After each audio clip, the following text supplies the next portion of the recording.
परं ब्रह्म परं धाम पवित्रं परमं भवान् पुरुषं शाश्वतं दिव्यमादिदेवमजं विभो। অর্জুন বলিলেন, হে ভগবান, আপনি পরব্রহ্ম, পরম ধাম ও পরম পাবন। আপনি সর্বব্যাপী সনাতন জন্মরহিত দিব্য পুরুষ ও আদি দেব।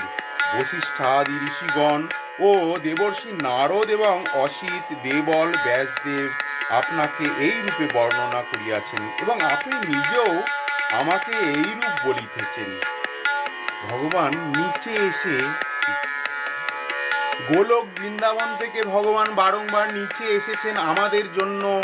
অর্জুনকে যেরকম ভাবে জ্ঞান প্রদান করেছেন, না হলে শ্রীমদ্ ভগবদ্ গীতার জন্ম হতো না, আমরা জানতে পারতাম না। অর্জুনের মাধ্যমে আমরা যেভাবে জেনেছি ভগবানকে, তা আমরা জানতে পারতাম না কখনোই।